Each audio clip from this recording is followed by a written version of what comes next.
Punya dua tangan sehat, tapi kalau doa nggak ngangkat tangan, cuma amin-amin doang. Gimana tuh? Nah, di kitab I'anatul Thalibin, kalau yang cetakan Darul Fikr, buka dah juz 1 terus ke halaman 186 sama 217. Nah, itu ada keterangannya. Sampai dibilang bahkan kalau salah satu tangannya lagi sakit atau cuma ada satu tangan aja, itu satu tangannya yang sehat statusnya tetap disunahin buat diangkat.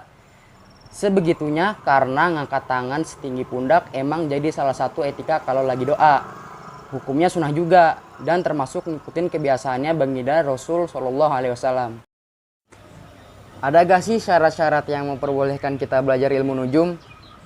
Ini yang ditanya bukan ilmu astronomi atau ilmu falak yang jelas hukum mempelajarinya fardu kifayah ya. Tapi yang ditanya sama penanya ini ilmu nujum atau astrologi yang mempelajarinya emang haram. Meskipun ilmu nujum sama ilmu falak sama-sama mempelajari bintang atau benda angkasa, yang dipelajari terus tujuan sama kegunaan itu jauh berbeda. Sehingga hukum mempelajarinya juga beda. Tentang takbir di kitab Ta'lim Muta'alim, idza ta'allama minan nujumi qadra ma ya'rifu bihil qiblah wa awqatis shalah fayajuzu dzalik. Itu maksudnya ilmu falak. Emang bener bangku yang habis didudukin perempuan kalau masih anget gak boleh didudukin sama cowok? Bisa dibuka kitab Faidul Qadirnya. Ada keterangan yang lumayan relate sama pertanyaan. Takbirnya, waqad balagha ba'dus salafi fi dzalika hatta kana Ibnu Umar radhiyallahu anhuma yanha anil qu'udi bi mahallim ra'atin qamat hatta yabruda.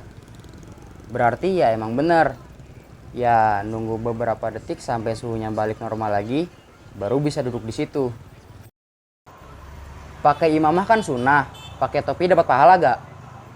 Di kitab Bughyatul Mustarsyidin ada keterangan, watah sulu sunnatul imamati biqolan suwatin wa ghairiha. Nah, dari situ udah kelihatan kalau setiap penutup kepala yang layak itu bisa digunain buat dapetin pahala sunnah imamah. Pandangan terhadap zaman ini gimana? Wow. Ya pokoknya yang utama selamatin diri masing-masing aja buat masa depan. Pastinya dengan memenuhi kewajiban-kewajiban dari syariat.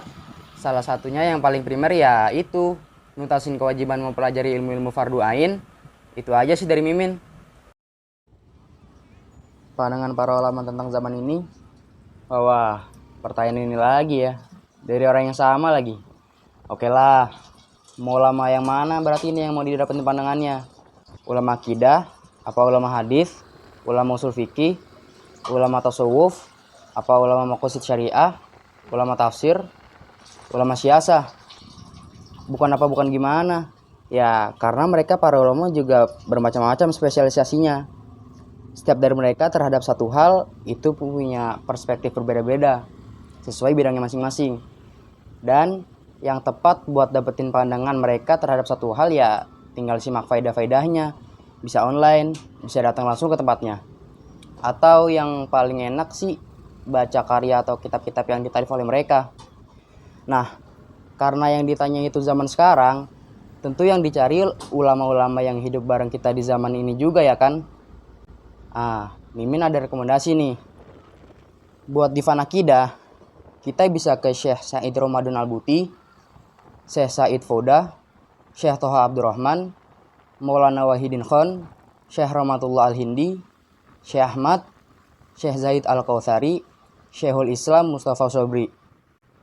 Terus buat Divan Usul Fikih, kita bisa ke Dr. Fathi Droini, Syekh Mustafa Al-Khin, Syekh Muhammad Salam Madkur, Dr. Mustafa Al-Bugho, Syekh Abdul Wahab Kholaf. Buat Divan Maqasid Syariah, kita bisa ke Syekh Abdullah bin Bayah, juga Syekh Roy Suni. Buat Divan Tasawuf, kita bisa ke Habib Umar bin Hafid, Syekh Nabhani, Syekh Abdul Qadir Isa, Syekh Said Hawa, Syekh Abdullah Syirajuddin. Terus buat Divan Hadis, kita bisa ke Syekh Nuruddin Iter, Syekh Ahmad Ma'bad, Maulana Khalil Ahmad Saharon Furi, Syekh Mustafa Adhami, Syekh Ajaj Khotib, Syekh Syarif Hatim Auni, Maulana Zakaria Al-Kandahlawi. Buat Divan Tafsir, kita bisa ke Syekh Zarqoni, Ibnu Asyur, Syekh Aiman Suwaid, Syekh Asobuni, Syekh Sya'rawi, Syekh Muhammad Amin Shinkiti, dan masih banyak lagi.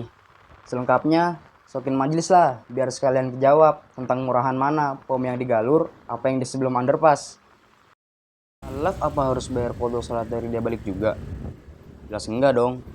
Buka dah kitab Fathul Qoribnya bab syarat wajib sholat. Fala tajibu sholatu alal kafiril asli wala yajibu alaihi qadha'uha idza aslama. Tapi kalau masuk Islam setelah murtad, nah itu baru wajib qadha sholatnya sebanyak lamanya dia murtad. Ibarahnya lanjutan yang tadi. Wa ammal murtaddu fatajibu alaihi sholatu wa qadha'uha. LI apakah mengharamkan sholawat? Wah, ormas ya. Kita di majelis jarang ngomongin dunia perormasan sih ya. Wallahu alam dah. Nggak ikut ormas-ormasan kita soalnya. Alhamdulillah. Di majelis Silatul Ummah kita intinya mah ngaji. Step by step nuntasin kewajiban mempelajari ilmu-ilmu yang fardu ain. Habis itu belajar jadi umat Islam sama warga negara yang baik. Dah, itu aja kita mah. Kalau lagi dalam perjalanan kan boleh kosor. Boleh nggak sekalian bayar qadha sholat di kosor? Ah, ini juga bisa dibuka kitab Hasyah Bajurinya. Kalau yang dicetakan Darul Kutubil Ilmiah, langsung aja ke halaman 394 di paragraf pertama. Pas lagi di pemaparan syarat-syarat kosor, tepatnya di syarat ketiga. Di situ kutulis keterangannya dengan jelas bahwa kalau yang mau dikodo adalah sholat yang pernah ditinggal pas dalam perjalanan yang dibolehin kosor, berarti tuh sholat kodo bisa dikosor. Dengan catatan melaksanain kosornya pas masih dalam perjalanan. Tapi kalau nggak gitu ya harus tetap sempurna, nggak dikosor.